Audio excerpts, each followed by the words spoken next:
And let's get a response now from President Biden's campaign co-chair, Cedric Richmond. Good morning to you, Mr. Richmond. Do you think that debate really changed anything in the Republican primary, in the contest? Does it impact your strategy going ahead? No, it doesn't. I think what we saw that night was a race to the extreme part of the Republican Party, a race to the MAGA base. And that's what we expected. And I think that's very out of touch with what a general election strategy could and should be, and with what most Americans want. Is there any question in your mind that Trump will be the nominee?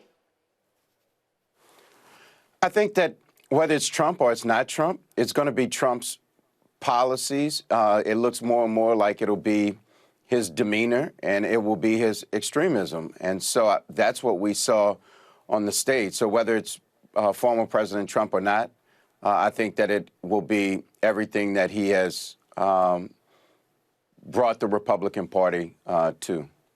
As Trump's motorcade was pulling into the Fulton County Jail, President Biden sent out a fundraising pitch saying, apropos of nothing, I think today's a great day to give to my campaign. That's not particularly subtle, but are Trump's legal problems going to be part of your campaign against him? No. Those emails go out, you get 5 and 6 of them a day. So I wouldn't read much into that. Even though it was the day of the Fulton County Jail. Okay. Legal problems. I just asked Chris Christie this, as you heard, I'm sure. People I talk to just say, look, it's just like Hunter Biden. Obviously, those are very, very different cases. But these voters seem to think it just cancels it out. Well, the president has said from the beginning that he wanted an independent Justice Department, and we have just that. So we're not going to comment. We're not going to focus on Donald Trump's legal problems. But what I will say about President Biden and Vice President Harris is that they have always focused on the American people. So they're going to continue to do their jobs of bringing down costs, raising wages, rebuilding the middle class from the bottom up and the middle out, creating 13 million jobs, 800,000 manufacturing jobs. That's what they're focused on. And that's what they should be focused on. And the campaign's going to focus on talking about their record of accomplishments, what's at stake, what Republicans are talking about, like cutting Social Security, cutting Medicare, invading Mexico, all of those things that you heard on debate stage, banning abortion nationwide. All of those things will be the focus of our campaign. And we will let the justice system take care of what the justice system should take care of. Let's talk about the economy. You mentioned the economy and jobs. The debate started with a question on Bidenomics, they called it, with candidates ripping into the president's economic agenda. And polling suggests those attacks are in line with Americans' perception. How do you bridge what the White House thinks is happening and what you're trying to pitch with American voters who are being polled? Well, first of all, Bidenomics is a value proposition that we're going to build the middle class from the bottom up and the middle out, not trickle down economics, because it never trickles down to the people who are working the hardest, need it the most. And so we will stay with that. But since you mentioned the polling, what we don't talk about is consumer confidence is the highest it's been in the last 2 years. 3/4 of Americans are satisfied with their financial well-being.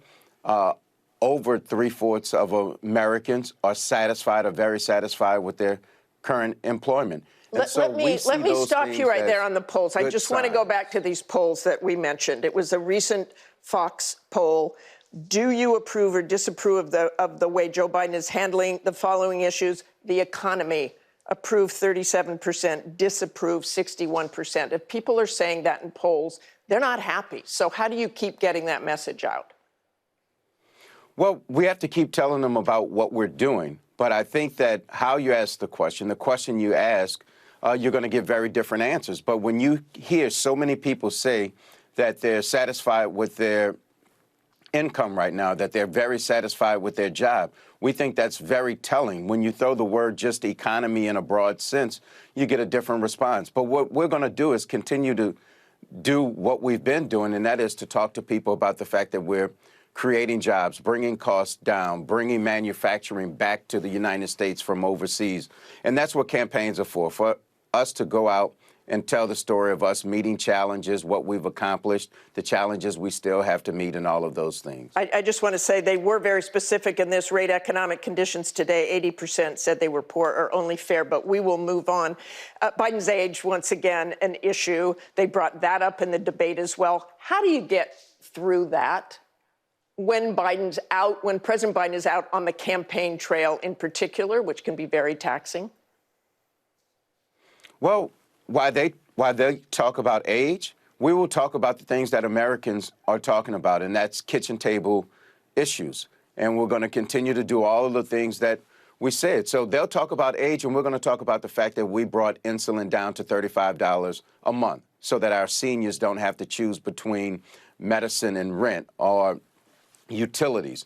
While they continue to talk about age, we'll continue to talk about the fact that they're not talking about banning assault weapons, while they're banning books, but they're not protecting our children in schools. The fact that none of them raised their hand to talk about climate as a real issue when we see fires in Maui, we see hurricanes hitting California, we see the destruction of wildfires, but they're not talking about that. So those are the things we're going to focus on. We're going to focus on the issues at hand, and we'll talk about the fact that this president wants to protect women's reproductive freedom. We will talk about the fact that he put Ketanji Brown Jackson on the Supreme Court, and that labor, climate groups, and women's organizations are all have endorsed him already. Okay, I'm gonna have to stop you there, but we appreciate your time, and we'll see you again.